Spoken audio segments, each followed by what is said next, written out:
memperhatikan, belum saya buka YouTube-nya, itu sampai sejauh mana pembuatan peta kendali?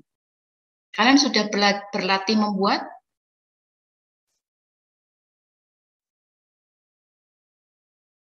Halo? Belum, Bu.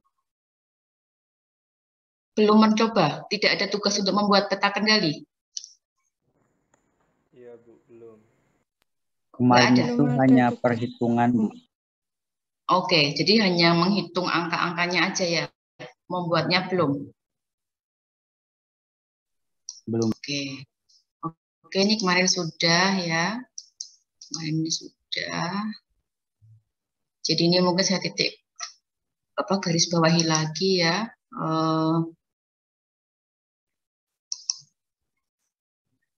Di sini ada SPC ya, Statistical Process Control. Jadi mengendalikan variasi proses guna menjaga konsistensi karakteristik kualitas produk yang biasa.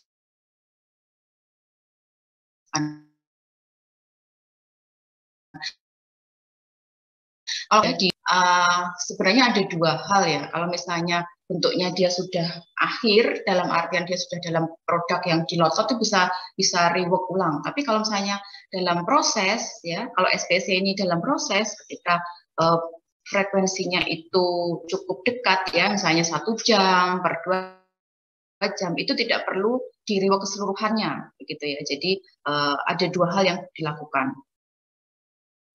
Kemudian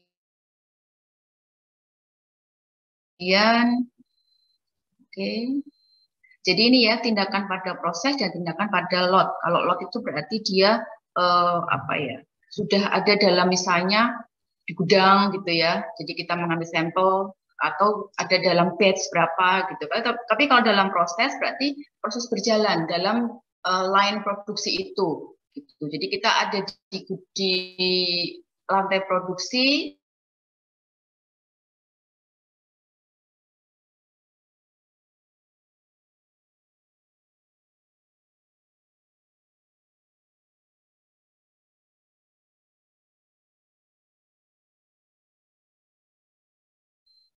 Nah, ini ada batas spesifikasi atas ya, batas spesifikasi atas dan batas kendali atas. Apa bedanya? Di sini saya berikan sedikit ini ya tulisan. Jadi saya tambahkan dari presentasi yang saya share kemarin. Tadi pagi saya tambahkan mungkin yang kira-kira bisa memperjelas pemahaman kalian gitu ya. Jadi batas spesifikasi ini ditanya manajemen agar tidak merugi gitu ya, maka dia perlu membuat batas spesifikasi. Jadi bedakan antara batas spesifikasi dan batas kendali. Ya, batas spesifikasi ini ditentukan oleh manajemen atau oleh konsumen ya. Misalnya volume minyak goreng 1000 diperbolehkan ya, dari volume minyak goreng tersebut adalah 10 ml saja gitu. Ya, batas kendali ini ada dalam proses produksi. Jadi ini kenapa kok distribusi nilai individu dan distribusi nilai rata-rata ya. Batas spesifikasi atas ini berarti kita punya batasan produk, batasan spesifikasi produk kita. Misalnya kalau tadi 1000 mili di sini, rata-rata 1000 mili, gitu ya, atau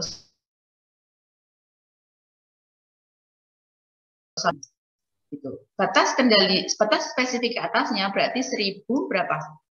Kalau tadi plus minus 10 mili berarti 1000 10 mili. Gitu, 1010 mili. Sedangkan batas spesifikasi bawahnya adalah 990 mili. Gitu. Jadi ini sudah ditentukan ya, sudah ditentukan oleh manajemen atau oleh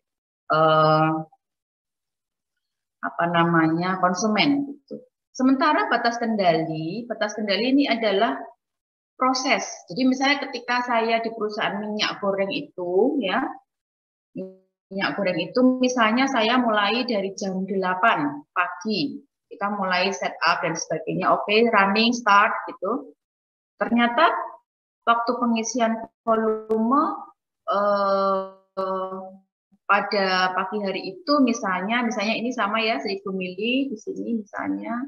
Ternyata pada awal pertama kali itu ada misalnya 9.995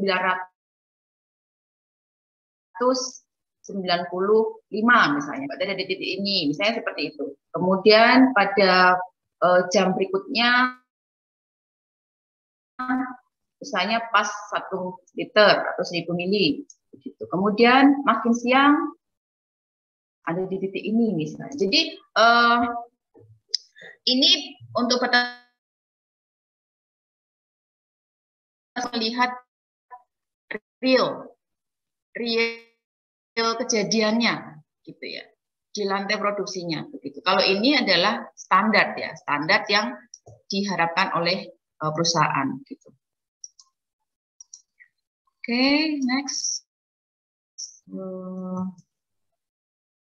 Ini batas kendali atas dan batas kendali bawah. Kemudian di sini adalah garis tengahnya. Ini ada dua variasi alamiah dan variasi yang tak alamiah. Ini kira-kira kenapa kok dia ada di atas batas kendali atas atau dia ada di bawah batas kendali bawah.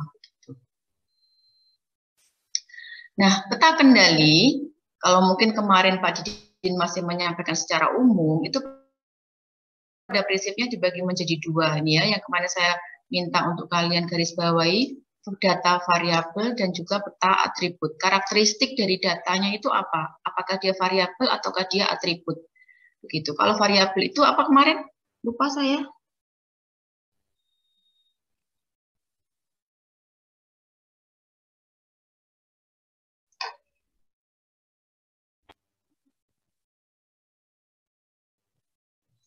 Apa variabel?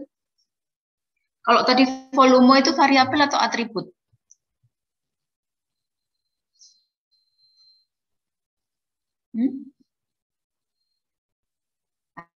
Halo? Volume, atribut, atau variabel? Jadi variabel itu datanya bisa diukur secara kuantitatif. Diingat ya, variabel itu datanya bisa diukur secara kuantitatif. Jadi kalau volume itu variabel atau atribut? Variabel, Bu. Oke, variabel ya. Sementara kalau atribut ini kualitatif. Jadi misalnya ini cacat, ini tidak, ini bagus, ini tidak, begitu. Jadi seperti itu. Jadi kita bedakan peta kendali data variabel dan data atribut. Karakteristik datanya seperti apa. Nah, kemudian dibagi lagi menjadi beberapa ya. Kalau untuk variabel ini untuk sampel yang besar lebih dari 10 itu menggunakan peta X dan S, sementara sampel yang kecil dengan N kurang dari 10 itu menggunakan peta X dan R ini range ya. Kemudian untuk N sama dengan 1 petanya X dan moving range. Nah, untuk peta atribut ini dibedakan menjadi item cacat dan cacat. Ini maksudnya item cacat itu misalnya kalau saya punya tadi ya misalnya minyak goreng ya, minyak goreng. Oke, ternyata ini misalnya dalam 2 jam saya punya 1000 minyak goreng gitu. Nah, kemudian minyak goreng itu akhirnya saya lihat ternyata ada 10 minyak goreng yang cacat. Nah, ini berarti kita masuk ke sini, item cacat. Peta P atau peta NP ya. N konstan ini artinya dalam kurun waktu pengambilan sampelnya itu jumlahnya sama. Misalnya 1 jam pertama kita ambil 100, kemudian atau tadi 1000 contohnya. Kemudian 3 jam kemudian kita ambil lagi 1000. Kemudian mungkin rentang 5 jam kemudian kita ambil lagi 1000. Jadi konstan, sampelnya itu tetap. Gitu. Jadi 1000 itu ada berapa cacat gitu ya. Sementara kalau N variabel ini tidak. Jadi misalnya 1 jam pertama kita ambil 1000 sampel. Ya, ternyata ada 10 yang cacat. Kemudian 3 jam berikutnya kita ambil 500 sampel. Gitu. Jadi N-nya nih berbeda. Begitu. Kemudian itu kalau yang item cacat ya, yang cacat. Sementara yang berikutnya adalah cacat. Ini jumlah cacat dalam 1 unit. Jadi kalau ini ada 1000 minyak goreng, kalau ini dilihat dari 1 minyak goreng. Dia punya cacat berapa? Misalnya, oh ternyata 1 minyak goreng ini punya cacat apa? Misalnya 1 minyak goreng ini punya cacat, dia ada volumenya nggak penuh misalnya. Misalnya tidak terkuantitatif ya, tidak bisa diukur dengan angka ya. Terlihat misalnya, ternyata volumenya ada di bawah ini, misalnya berarti kan cacat 1. Kemudian yang kedua mungkin nutupnya nggak rapet.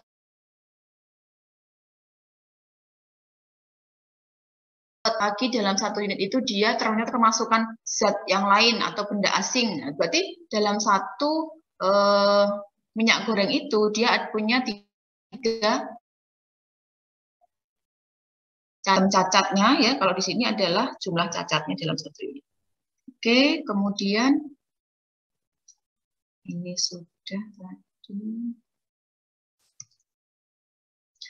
Nah, kemudian kesalahan dalam pengendalian proses ini ada 2 error ya, yaitu error atau kesalahan tipe A dan juga kesalahan atau error tipe beta, alfa dan beta, tipe 1 dan tipe 2. Biasanya kita menyebutkan error tipe 1 atau error tipe 2 ya.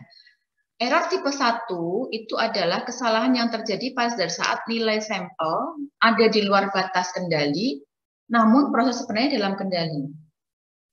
Jadi misalnya gini, pada saat kita mengambil sampel, itu dia ada di atas kendali, titiknya.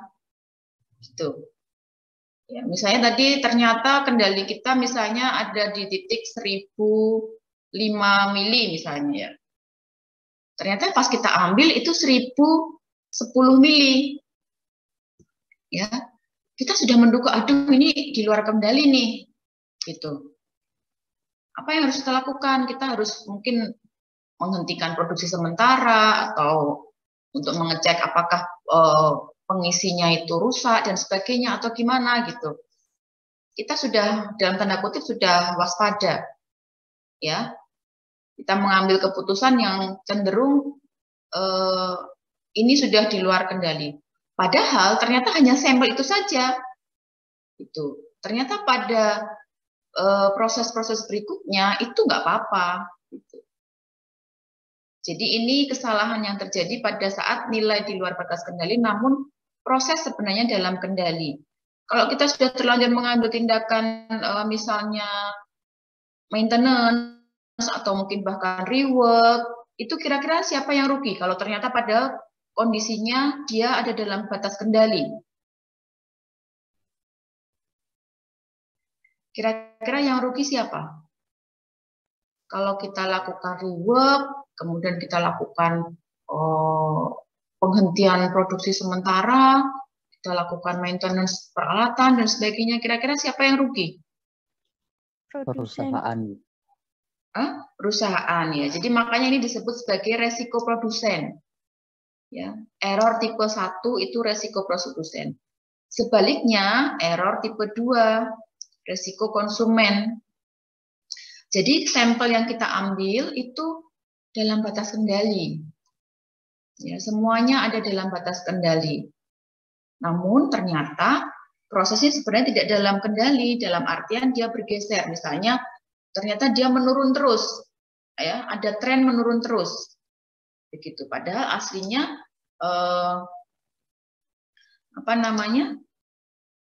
meskipun masih dalam batas kendali, dia ada tren menurun terus. Nah, mungkin kalau kita nggak memperhatikan pola atau kita nggak memperhatikan tren, kita menganggap itu masih aman di batas kendali. Gitu. Jadi ini resiko konsumen menerima barang yang tidak sesuai spesifikasi.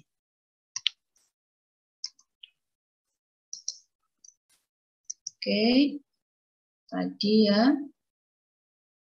Nah, ini tujuan dari peta kendali ini adalah menunjukkan ketika proses produksi mungkin telah berubah. Ya. untuk mempengaruhi kualitas produk. Jadi menunjukkan apakah proses produksi ini on track, apakah proses produksi kita ini dari waktu ke waktu itu dalam kondisi yang performa yang terbaik, gitu, on track, sesuai dengan kendali kita, sesuai dengan keinginan kita, gitu.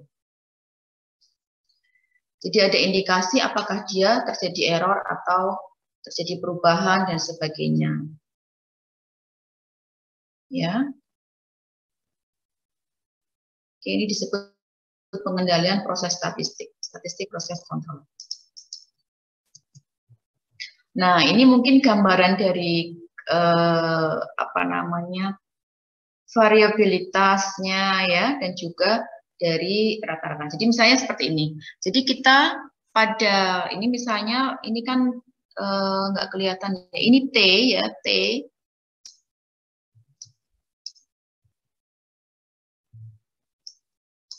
Sebentar, T atau bukan? Saya cek dulu di buku saya. T seperti ini. Kalian usahakan punya buku Montgomery ya. Itu sepertinya ada softwarenya. Nanti coba saya carikan kalau ada software. Jadi misalnya pada pagi hari ya, kita punya data seperti ini ya. Kita punya data pertama di pagi hari itu seperti ini misalnya. Kita punya rata-rata produknya ya, misalnya ini masih jam 8 pagi gitu ya. Sudah kita punya spesifikasi ya, kita punya spesifikasi USL dan LSL, kemudian ini data pagi hari masih aman, oke. Ya. Seperti itu. Nah, kemudian pada saat sudah agak siang begitu ya, sudah agak siang, mungkin entah operatornya sudah mulai lelah atau mungkin karena kalau pagi hari itu kan mesin masih setupnya awal ya, mungkin masih bersih dan sebagainya, masih perfect. Nah, pada siang hari bisa saja kemudian proses itu kemudian bergeser, ya, bergeser.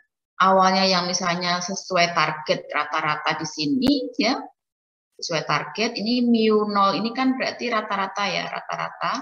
Dia kemudian bergeser. Ternyata dia bergeser ke ini apa? Ke kanan ya, ke USL, lebih bergeser ke up ya, lebih ke bergeser ke yang batas spesifikasi atas, begitu. Di sini kemudian ada akhirnya punya mu baru atau rata-rata yang baru, begitu ya. Jadi ini punya rata-rata baru. Nah, kemudian pada lebih sore lagi, misalnya ini tadi jam 8, kemudian jam 12, mungkin ini nanti jam berapa, jam 15 misalnya. Kan kalau pabrik itu biasanya 3 shift ya. Jam 15 misalnya, ternyata rata-ratanya berbeda ya. Di sini ada mu 2 ya. Mu 2 yang lebih kecil daripada mu 0. Tetapi dia punya sebaran yang lebih lebar. Dia punya sebaran yang lebih lebar. Kalau kemarin kalian belajar terkait presisi dan akurasi, gitu. Jadi ini sudah mulai melenceng ini, sudah mulai tidak lagi smooth, tidak lagi berkumpul di titik rata-rata target, begitu. Jadi dia sudah mulai melebar. Ya, di sini deviasi standarnya sudah mulai lebih lebih lebar, gitu. Oke, jadi ini gambarannya ketika ini time ya, time T betul, time T. Jadi gambarannya bahwa dalam satu waktu ya, ini bisa mungkin hari, bisa juga mungkin kalau kalian misalnya minggu, ya, tapi pada dasarnya biasanya hari ya, hari. Jadi misalnya dalam satu hari ini misalnya jam 8, ini proses bisa saja terjadi perubahan. Inilah fungsinya kita melakukan tadi proses kontrol di lantai produksi, begitu, untuk melihat bagaimana sih proses kita, apakah terkendali atau tidak. Oke, nah ini gambarannya ya. Ini adalah target kita, ya, target di awal kita, ya. Kita punya batas spesifikasi bawah dan batas spesifikasi atas. Nah, bisa jadi kemudian dia bergeser. Kalau ini kan bergeser ke kanan, ya. Bergeser ke kanan. Nah, yang merah-merah ini berarti dia produk yang di luar spesifikasi, yang tidak kita inginkan, ya, yang cacat begitu, yang mestinya perlu kita perhatikan. Nah, kalau kita tahu bahwa ternyata proses kita ini bergeser seperti ini, tentu saja kita jadi waspada, kan?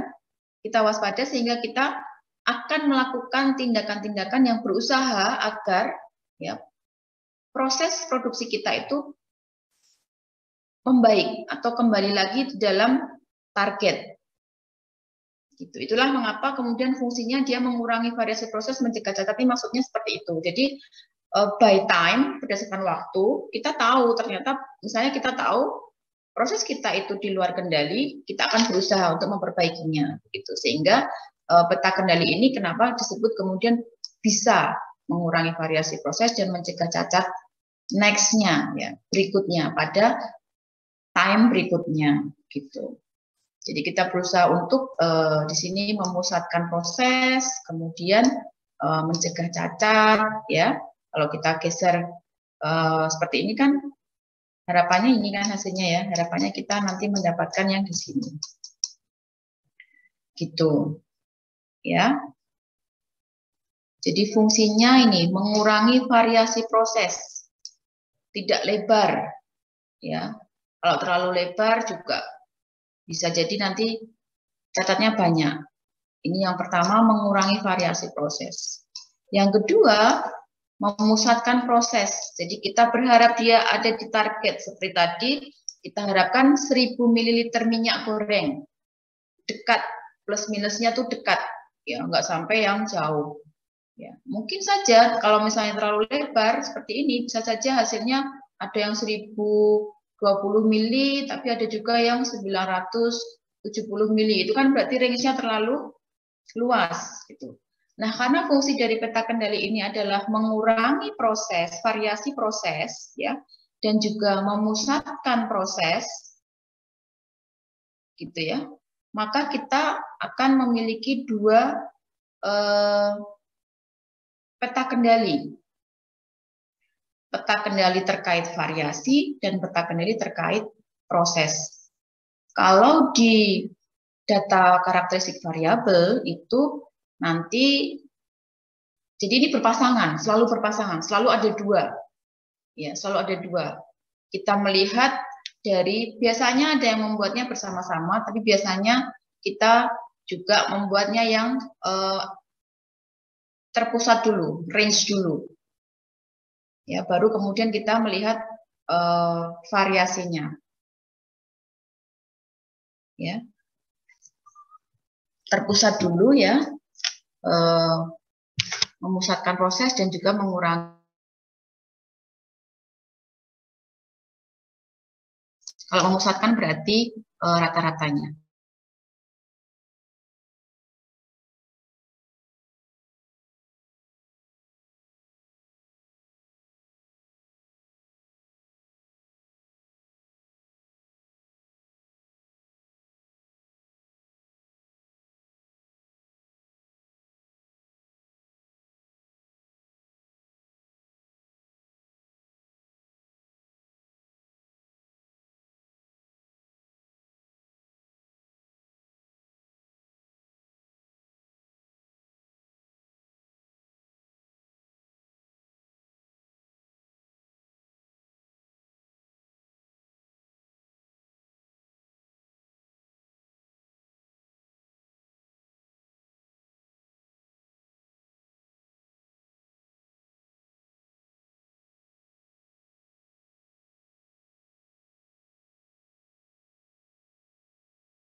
Saya tadi keluarnya belum lama ya?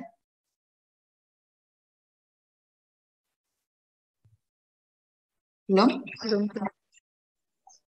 Oke, jadi misalnya nih kita punya spesifikasi ya, batas spesifikasi.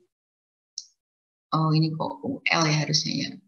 Low specific limit, dan ini U spesifikasi limit. Kemudian di sini misalnya adalah CL-nya atau central line-nya.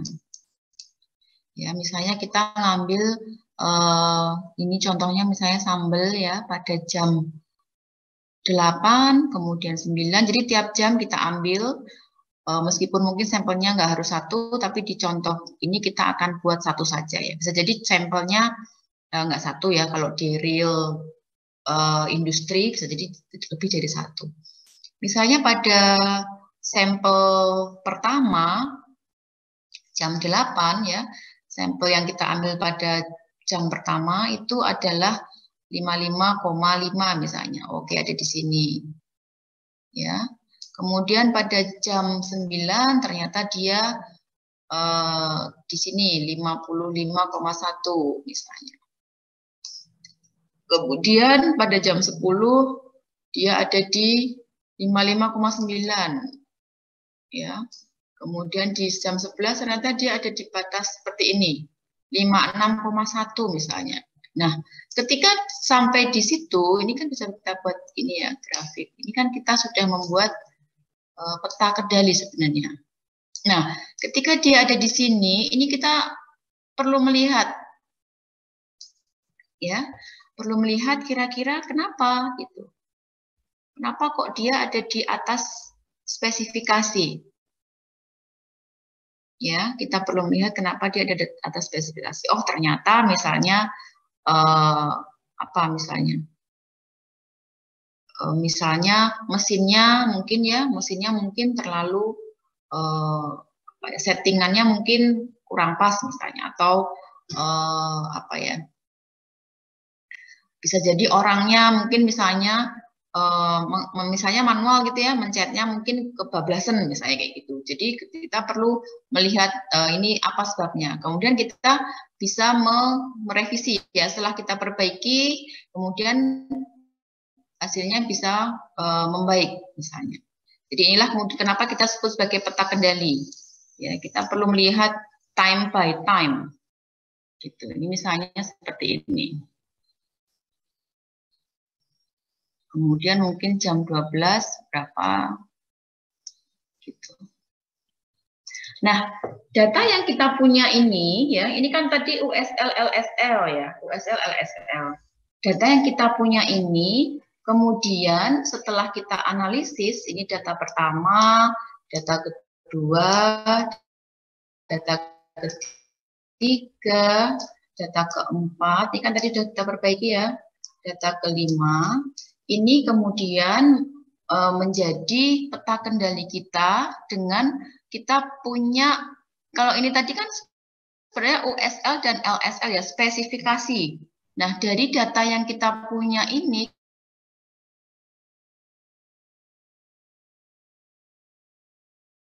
kita bisa membuat peta kendali kita ya. Jadi kita